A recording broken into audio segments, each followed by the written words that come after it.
আমরা সবাই সংকেত করলাম 7ই নভেম্বর 12টায় 1 মিনিটে কোনো সাউন্ড হইল আমরা যেন রাস্তায় নেমে যাই। আমরা ঠিকই সাউন্ড পেলাম 12টা 1 মিনিট, কারণ ঢাকা শহর তো এত বিল্ডিং ছিল না। অর্থাৎ ঢাকায় একটা গুলি হলো কেরানীগঞ্জের ওই মাথায় গুলি শোনা যেত। আমরা রাস্তায় 12টায় নেমে গেলাম, যেটা বলা হয় সিপাহী জনতার বিপ্লব। বিপ্লব জিয়া রহমান মুক্ত হলো, কিন্তু জিয়া রহমান মুক্ত হলো, তার এই মুক্তির আন্দোলনের পিছিয়ে একটি যে ষড়যন্ত্র ছিল তিনি অনুভব করতে পারলেন। তাই কর্নেল তাহের রাত্রি 12টা বাজে, 12টার পরে তাকে জিপ পাঠিয়েছিল আনতে 3টি ট্রাক সৈন্য সহ। জিয়া রহমান ব্যারাক করে ফিরে আসেন নাই, অবতীর্ণ বসেছিল। সকাল 7:30টায় একটা অডিও ক্যাসেটে জিয়া রহমান বললেন, আমি মেজর জেনারেল জিয়া রহমান বলছি, আসুন আমরা দেশটাকে গড়ে তুলি, সংহত করি।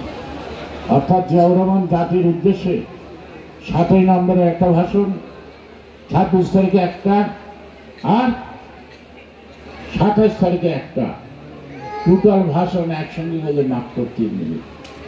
জাতির উদ্দেশ্যে 3 মিনিটের কথা 3 যুগ না, যুগ যুগ ধরে জাতির অন্তরের ইতিহাসে, কারণ এটা জাতির মুক্তির সনদ, জাতির মুক্তির সনদ।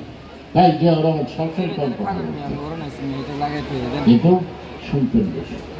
জনগণ সমালোচনায় বিশ্বাস করতেন, অন্য তারা গালাগালি দিলে তিনি কারণ আমরা গালাগালি দিতেন না। তিনি বলতেন, criticism is the beauty of democracy and passions is the precondition of democracy. আমরা ধৈর্য হারা ফেলাই, আমরা সমালোচনা করলে পারে, সমালোচনার মধ্যেও তো কোনো ভালো কথা থাকতে পারে, কিন্তু সেই ভালো কথার সমালোচনা আমরা আবার শিখি নাই, শুধু করে যা মন চাই তাই করি। আজকে এই যে শ্রেষ্ঠ অর্জন বাংলাদেশ, এই অর্জনকে টিকে রাখছিল স্বাধীনতার যুগে স্পিরিটটা কি, কেন? অর্থাৎ একটি গণতান্ত্রিক রাষ্ট্র, সেই রাষ্ট্রে কি সাম্য, ন্যায় বিচার, নাকি স্বনির্ভরতা, এইটাই কিন্তু ছিল সেই 71 সালের অস্থায়ী সরকারের স্বাধীনতার সনদ। আজকে তো প্যাসকেজের সনদ দিয়ে না, এখন কেন এই সময় একটা সনদ দিতে হবে, কিন্তু এই সনদ হতে পারে, কিন্তু স্বাধীনতার সনদকে ওভারল্যাপিং করার কোনো সুযোগ নাই, থাকে পারে।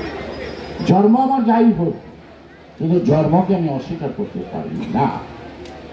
আমাকে একজন সাংবাদিক জিজ্ঞেস করলো, আপনি এই নির্বাচন নিয়ে আশঙ্কা প্রকাশ করছেন কেন?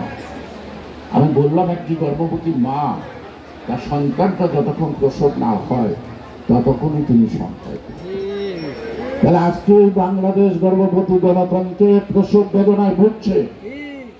এই গণতন্ত্র যদি ভূমিষ্ঠ না হয় ততক্ষণে আমাদের আশঙ্কা আছে, আতঙ্ক আছে, দামে করার প্রস্তুতিও রাখছে।